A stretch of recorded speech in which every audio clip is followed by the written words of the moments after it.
Tanger abrite la troisième conférence ministérielle de haut niveau sur l'initiative de la ceinture bleue. Cette rencontre se veut un creuset d'opportunités pour les États africains et de permettre de se consolider leur feuille de route pour le développement d'une économie bleue axée sur l'alimentation et l'emploi.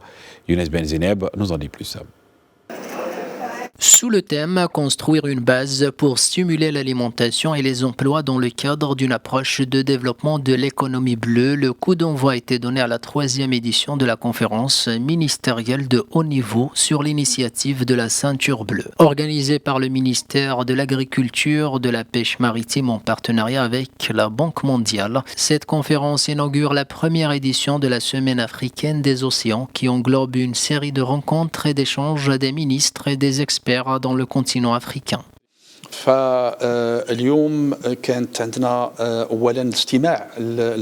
Aujourd'hui, nous avons pris connaissance des évolutions de la situation des océans auprès des différents pays participants. Nous avons également assisté à la présentation des résultats des recherches menées par des experts dans le continent africain.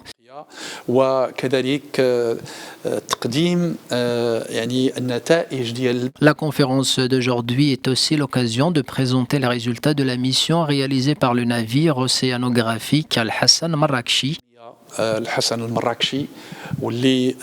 dans des zones économiques du Libéria et du Bénin. La ceinture bleue est une initiative lancée par le Maroc en 2016 en marge de la COP22. Il s'agit d'une plateforme pour mettre en pratique des solutions innovantes pour l'adaptation du secteur de la pêche au changement climatique. D'après les intervenants, l'optimisation de l'économie bleue jouera un rôle central dans la réalisation des objectifs de développement durable.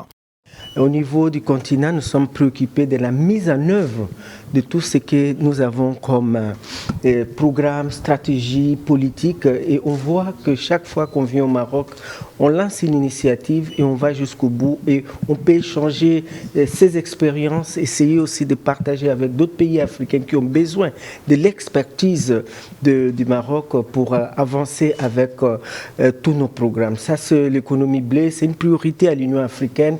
Et quand on a un pays membre qui a déjà toutes ces technologies, toute cette connaissance, c'est bon qu'il partage avec les autres et c'est comme ça qu'on peut atteindre les objectifs de l'agenda 2063. Au total, l'événement connaît la participation de 32 pays, dont 16 délégations conduites par les ministres en charge de la pêche et de l'économie bleue.